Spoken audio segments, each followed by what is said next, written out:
Declaración Dignitatis Humanae sobre la libertad religiosa, el derecho de la persona y de las comunidades a la libertad social y civil en materia religiosa. 1. Los hombres de nuestro tiempo se hacen cada vez más conscientes de la dignidad de la persona humana, y aumenta el número de aquellos que exigen que los hombres en su actuación gocen y usen del propio criterio y libertad responsables, guiados por la conciencia del deber y no movidos por la coacción. Piden igualmente la delimitación jurídica del poder público, para que la amplitud de la justa libertad tanto de la persona como de las asociaciones no se restrinja demasiado. Esta exigencia de libertad en la sociedad humana se refiere sobre todo a los bienes del espíritu humano, principalmente a aquellos que pertenecen al libre ejercicio de la religión en la sociedad. Secundando con diligencia estos anhelos de los espíritus, y proponiéndose declarar cuán conformes son con la verdad y con la justicia, este Concilio Vaticano estudia la sagrada tradición y la doctrina de la Iglesia, de las cuales saca a la luz cosas nuevas, de acuerdo siempre con las antiguas. En primer lugar, profesa el Sagrado Concilio que Dios manifestó al género humano el camino por el que, sirviéndole, pueden los hombres salvarse y ser felices en Cristo. Creemos que esta única y verdadera religión subsiste en la Iglesia católica y apostólica, a la cual el Señor Jesús confió la misión de difundirla a todos los hombres, diciendo a los apóstoles: «Id, pues, y enseñad a todas las gentes, bautizándolas en el nombre del Padre, y del Hijo y del Espíritu Santo, enseñándoles a observar todo cuanto yo os he mandado». Megatones 28, 19-20. Por su parte, todos los hombres están obligados a buscar la verdad, sobre todo en lo que se refiere a Dios y a su Iglesia, y, una vez conocida, abrazarla y practicarla. Confiesa asimismo el Santo Concilio que estos deberes afectan y ligan la conciencia de los hombres, y que la verdad no se impone de otra manera, sino por la fuerza de la misma verdad, que penetra suave y fuertemente en las almas. Ahora bien, puesto que la libertad religiosa que exigen los hombres para el cumplimiento de su obligación de rendir culto a Dios, se refiere a la inmunidad de coacción en la sociedad civil, deja íntegra la doctrina tradicional católica acerca del deber moral de los hombres y de las sociedades para con la verdadera religión y la única Iglesia de Cristo.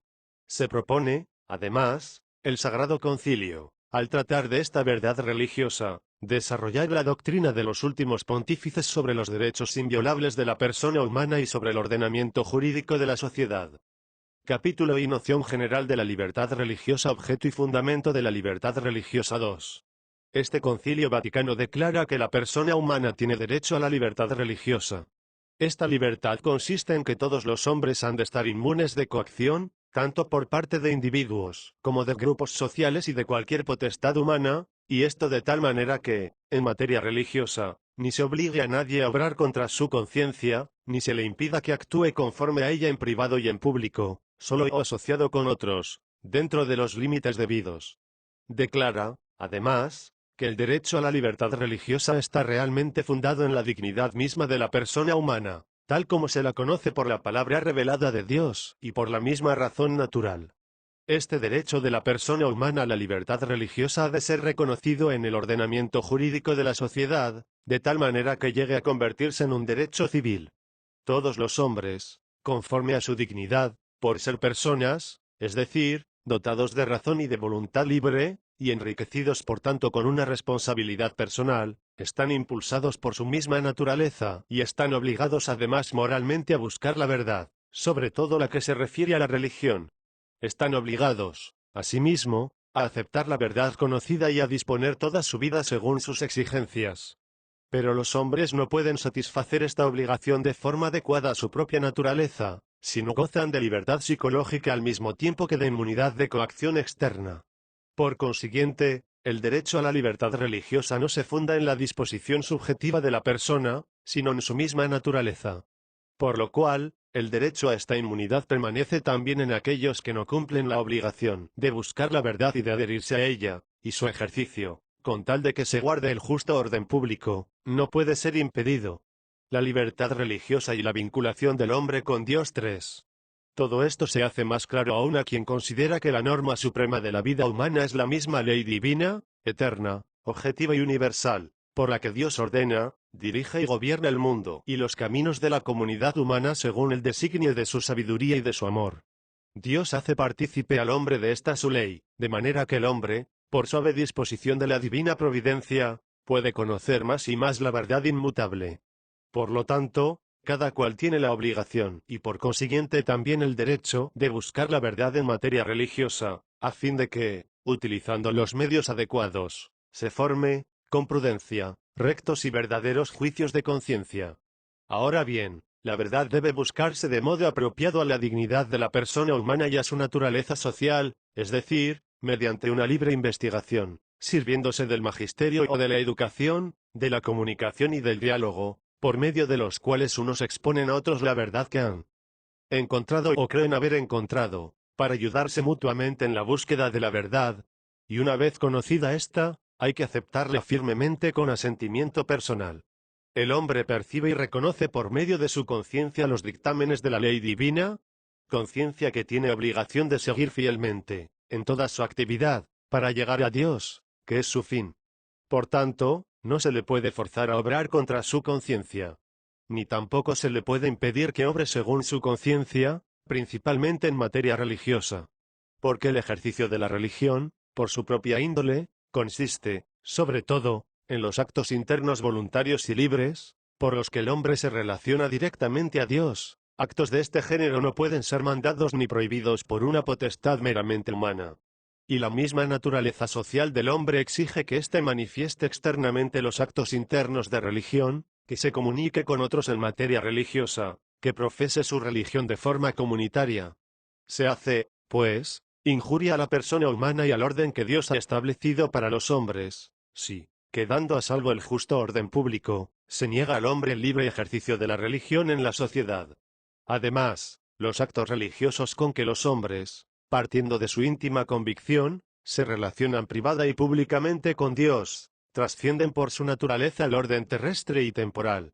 Por consiguiente, la autoridad civil, cuyo fin propio es velar por el bien común temporal, debe reconocer y favorecer la vida religiosa de los ciudadanos, pero excede su competencia si pretende dirigir o impedir los actos religiosos.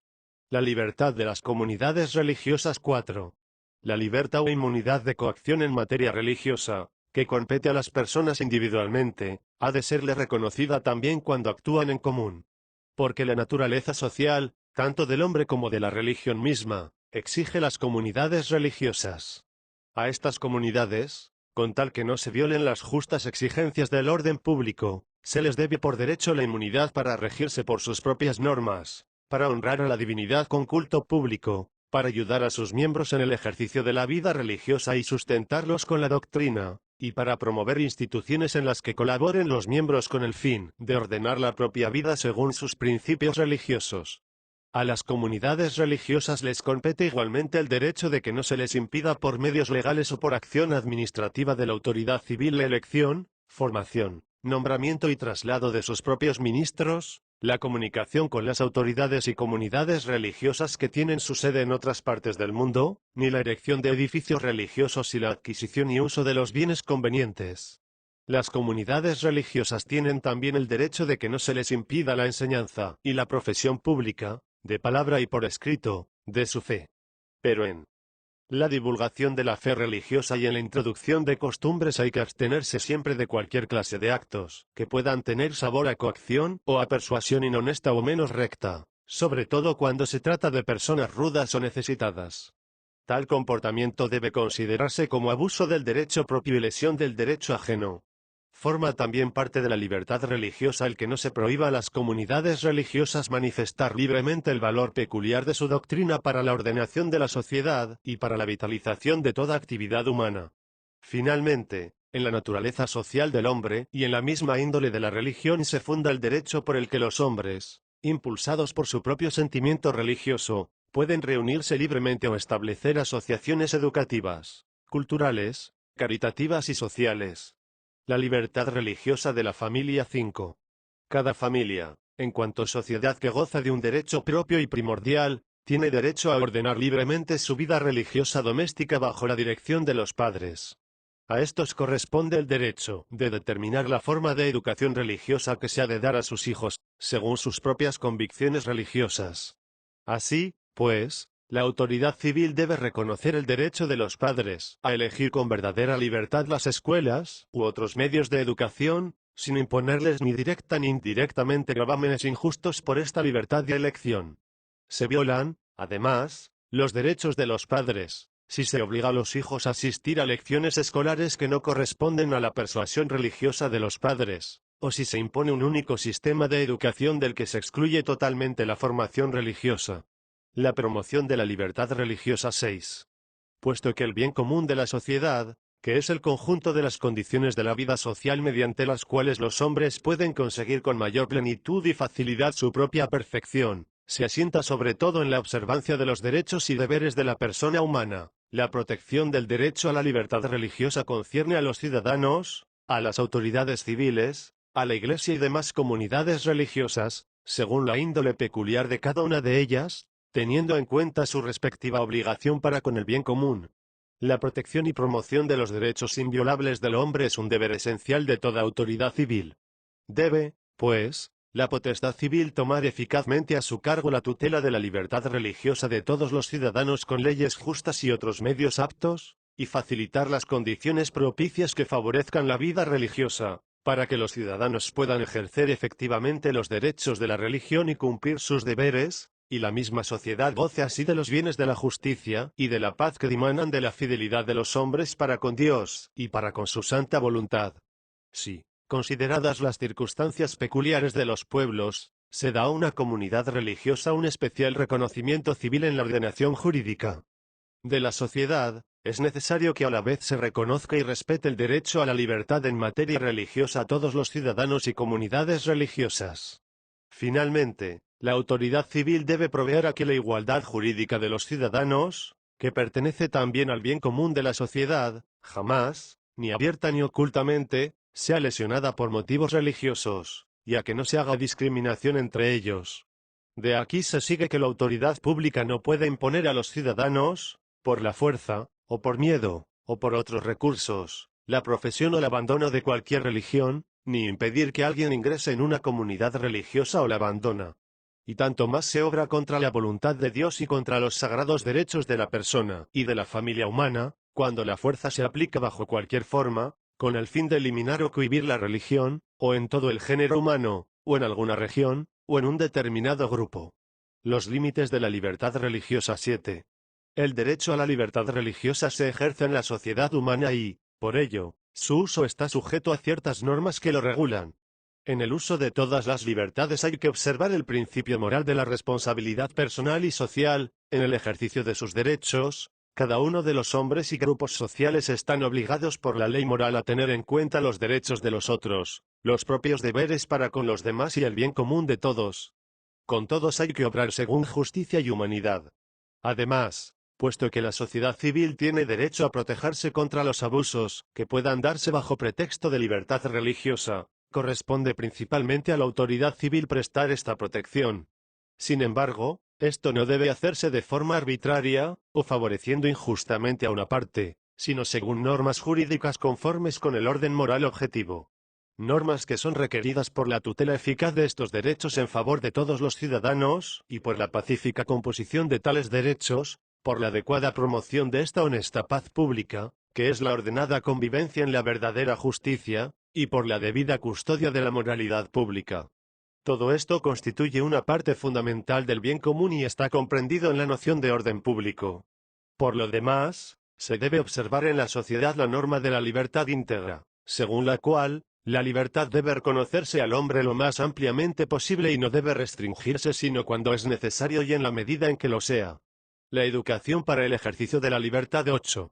Los hombres de nuestro tiempo son presionados de distintas maneras y se encuentran en el peligro de verse privados de su propia libertad de elección. Por otra parte, son no pocos los que se muestran propensos a rechazar toda subjección bajo pretexto de libertad y a tener en poco la debida obediencia. Por lo cual, este Concilio Vaticano exhorta a todos, pero principalmente a aquellos que cuidan de la educación de otros, a que se esmeren en formar a los hombres de tal forma que, acatando el orden moral, obedezcan a la autoridad legítima y sean amantes de la genuina libertad, hombres que juzguen las cosas con criterio propio a la luz de la verdad, que ordenen sus actividades con sentido de responsabilidad, y que se esfuercen en secundar todo lo verdadero y lo justo, asociando gustosamente su acción con los demás. Por lo tanto, La libertad religiosa se debe también ordenar a contribuir a que los hombres actúen con mayor responsabilidad en el cumplimiento de sus propios deberes en la vida social. Capítulo 2. La libertad religiosa a la luz de la revelación. La doctrina de la libertad religiosa ahonda sus raíces en la revelación 9. Cuando este Concilio Vaticano declara acerca del derecho del hombre a la libertad religiosa, tiene su fundamento en la dignidad de la persona, cuyas exigencias se han ido haciendo más patentes cada vez a la razón humana a través de la experiencia de los siglos. Es más, esta doctrina de la libertad tiene sus raíces en la divina revelación, por lo cual ha de ser tanto más religiosamente observada por los cristianos. Pues aunque la revelación no afirme expresamente el derecho a la inmunidad de coacción externa en materia religiosa, sin embargo manifiesta la dignidad de la persona humana en toda su amplitud, demuestra el proceder de Cristo respecto a la libertad del hombre en el cumplimiento de la obligación de creer en la palabra de Dios, y nos enseña el espíritu que deben reconocer y seguir en todos los discípulos de tal maestro. Todo esto aclara los principios generales sobre los que se funda la doctrina de esta declaración acerca de la libertad religiosa. Sobre todo, la libertad religiosa en la sociedad está de acuerdo enteramente con la libertad del acto de fe cristiana. La libertad del acto de fe 10. Es uno de los más importantes principios de la doctrina católica, contenido en la palabra de Dios y enseñado constantemente por los padres, que el hombre, al creer, debe responder voluntariamente a Dios, y que, por tanto, nadie debe ser forzado a abrazar la fe contra su voluntad. Porque el acto de fe es voluntario por su propia naturaleza, ya que el hombre, redimido por Cristo Salvador y llamado por Jesucristo a la filiación adoptiva, no puede adherirse a Dios que se revela a sí mismo, a menos que, atraído por el Padre, rinda a Dios el obsequio racional y libre de la fe. Está por consiguiente en total acuerdo con la índole de la fe, que quede excluido cualquier género de imposición por parte de los hombres en materia religiosa. Por consiguiente, un régimen de libertad religiosa contribuye no poco a favorecer aquel estado de cosas en que los hombres puedan ser invitados fácilmente a la fe cristiana, a abrazarla por su propia determinación y a profesarla activamente en toda la ordenación de la vida. El comportamiento de Cristo y de los apóstoles 11.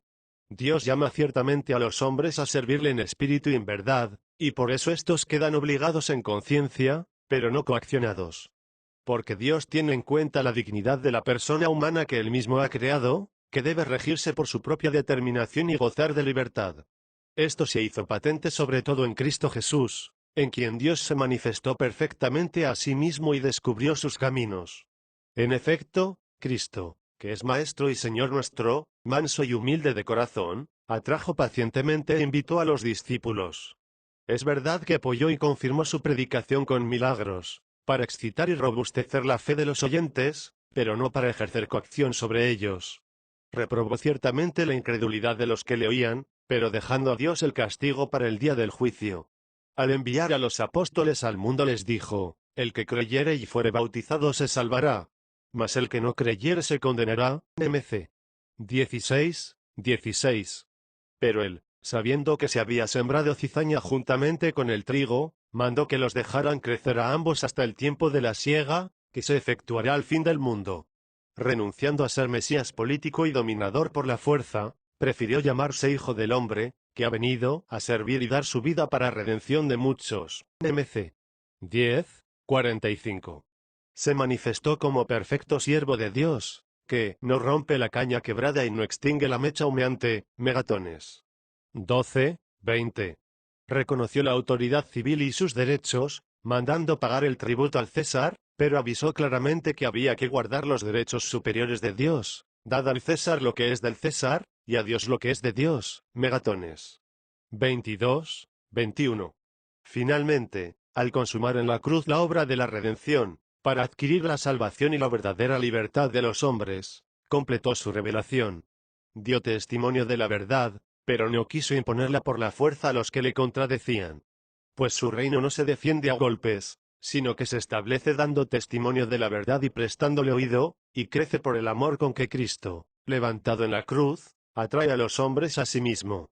Los apóstoles, enseñados por la palabra y por el ejemplo de Cristo, siguieron el mismo camino. Desde los primeros días de la Iglesia los discípulos de Cristo se esforzaron en inducir a los hombres a confesar Cristo Señor, no por acción coercitiva ni por artificios indignos del Evangelio, sino ante todo por la virtud de la palabra de Dios. Anunciaban a todos resueltamente el designio de Dios Salvador, que quiere que todos los hombres se salven, y lleguen al conocimiento de la verdad, un Tim. 2, 4. Pero al mismo tiempo respetaban a los débiles, aunque estuvieran en el error, manifestando de este modo como cada cual dará a Dios cuenta de sí. Rom. 14, 12, debiendo obedecer entre tanto a su conciencia. Lo mismo que Cristo, los apóstoles estuvieron siempre empeñados en dar testimonio de la verdad de Dios, atreviéndose a proclamar cada vez con mayor abundancia, ante el pueblo y las autoridades, la palabra de Dios con confianza. Ec. 4, 31. Pues creían con fe firme que el Evangelio mismo era verdaderamente la virtud de Dios para la salvación de todo el que cree. Despreciando, pues, todas las armas de la carne, y siguiendo el ejemplo de la mansedumbre y de la modestia de Cristo, predicaron la palabra de Dios confiando plenamente en la fuerza divina de esta palabra para destruir los poderes enemigos de Dios y llevar a los hombres a la fe y al acatamiento de Cristo. Los apóstoles, como el Maestro, reconocieron la legítima autoridad civil. No hay autoridad que no provenga de Dios, enseña el apóstol, que en consecuencia manda, toda persona esté sometida a las potestades superiores. Quien resiste a la autoridad, resiste al orden establecido por Dios. Rom. 13, 1-2. Y al mismo tiempo no tuvieron miedo de contradecir al poder público, cuando éste se oponía a la santa voluntad de Dios. Hay que obedecer a Dios antes que a los hombres. Ec. 5, 29. Este camino siguieron innumerables mártires y fieles a través de los siglos, y en todo el mundo. La Iglesia sigue los pasos de Cristo y de los apóstoles 12. La Iglesia, por consiguiente, fiel a la verdad evangélica, sigue el camino de Cristo y de los apóstoles cuando reconoce y promueve la libertad religiosa como conforme a la dignidad humana y a la revelación de Dios. Conservó y enseñó en el decurso de los tiempos la doctrina recibida del Maestro y de los apóstoles. Aunque en la vida del pueblo de Dios, peregrinó a través de las vicisitudes de la historia humana, se ha dado a veces un comportamiento menos conforme con el espíritu evangélico, e incluso contrario a él. No obstante, siempre se mantuvo la doctrina de la Iglesia de que nadie sea forzado a abrazar la fe. De este modo el fermento evangélico fue actuando durante largo tiempo en la mente de los hombres, y contribuyó poderosamente a que éstos, en el decurso de los siglos, percibieran con más amplitud la dignidad de su persona, y madurara la persuasión de que, en materia religiosa, esta dignidad debía conservarse dentro de la sociedad inmune de cualquier coacción humana. La libertad de la Iglesia 13. Entre las cosas que pertenecen al bien de la Iglesia, más aún, al bien de la misma sociedad temporal, y que han de conservarse en todo tiempo y lugar, y defenderse contra toda injusticia, es ciertamente importantísimo que la Iglesia disfrute de tanta libertad de acción, cuanta requiere el cuidado de la salvación de los hombres. Porque se trata de una libertad sagrada, con la que el unigénito Hijo de Dios enriqueció a la Iglesia, adquirida con su sangre. Es en verdad tan propia de la Iglesia, que quienes la impugnan, obran contra la voluntad de Dios. La libertad de la Iglesia es un principio fundamental en las relaciones entre la Iglesia y los poderes públicos y todo el orden civil. La Iglesia vindica para sí la libertad en la sociedad humana y delante de cualquier autoridad pública, puesto que es una autoridad espiritual, constituida por Cristo Señor, a la que por divino mandato incumbe el deber de ir por todo el mundo y de predicar el Evangelio a toda criatura. Igualmente reivindica la Iglesia para sí la libertad, en cuanto es una sociedad de hombres, que tienen derecho a vivir en la sociedad civil según las normas de la fe cristiana. Ahora bien, donde vige como norma la libertad religiosa, no solamente proclamada con palabras, ni solamente sancionada con leyes, sino también llevada a la práctica con sinceridad, allí, en definitiva, logra la Iglesia la condición estable, de derecho y de hecho, para una necesaria independencia en el cumplimiento de la misión divina, independencia que han reivindicado con la mayor insistencia dentro de la sociedad las autoridades eclesiásticas. Y al mismo tiempo los fieles cristianos, como todos los demás hombres, gozan del derecho civil a que no se les impida vivir según su conciencia. Hay, pues, concordancia entre la libertad de la Iglesia y aquella libertad religiosa que debe reconocerse como un derecho a todos los hombres y comunidades, y sancionarse en el ordenamiento jurídico. Obligación de la Iglesia 14. La Iglesia católica, para cumplir el mandato divino, enseñad a todas las gentes, megatones. 18, 19-20, debe emplearse denodadamente, para que la palabra de Dios sea difundida y glorificada. 2 Tes. 3. Y ruega, pues, encarecidamente a todos sus hijos, que ante todo eleven peticiones, súplicas, plegarias y acciones de gracias por todos los hombres. Porque esto es bueno y grato a Dios nuestro Salvador, el cual quiere que todos los hombres se salven y lleguen al conocimiento de la verdad. Tim. 2, 1-4. Por su parte, los fieles, en la formación de su conciencia, deben prestar diligente atención a la doctrina sagrada y cierta de la Iglesia.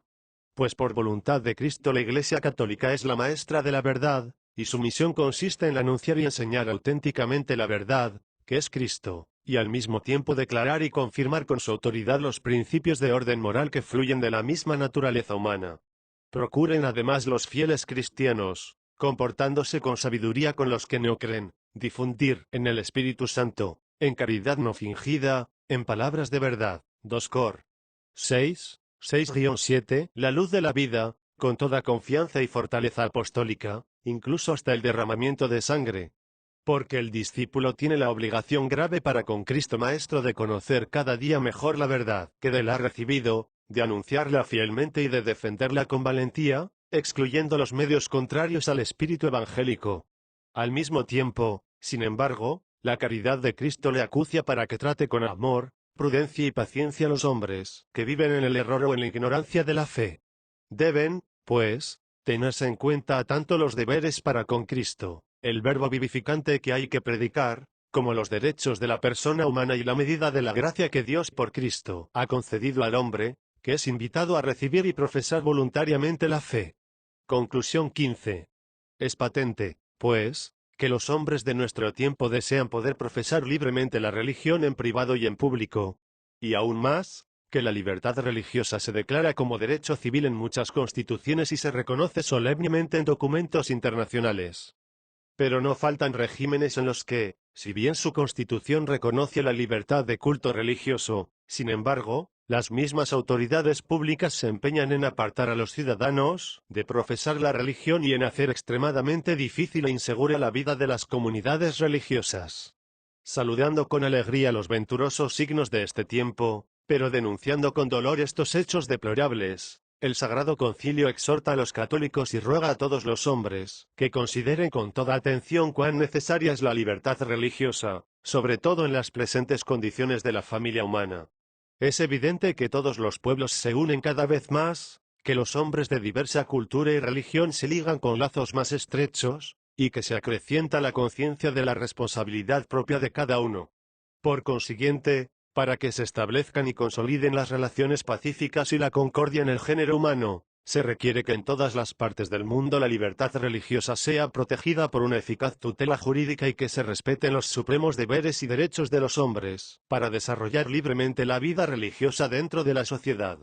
Quiera Dios, Padre de todos, que la familia humana, mediante la diligente observancia de la libertad religiosa en la sociedad, por la gracia de Cristo y el poder del Espíritu Santo, llegue a la sublime e indefectible libertad de la gloria de los hijos de Dios. Rom. 8, 21. Todas y cada una de las cosas de esta declaración fueron del agrado a los padres del Sacrosanto Concilio. Y nos, con la apostólica autoridad conferida por Cristo, juntamente con los venerables padres, en el Espíritu Santo, las aprobamos, decretamos y establecemos y mandamos que, decretadas sinodalmente, sean promulgadas para gloria de Dios. Roma, en San Pedro, día 7 de diciembre del año 1965. Yo, Pablo, obispo de la Iglesia Católica.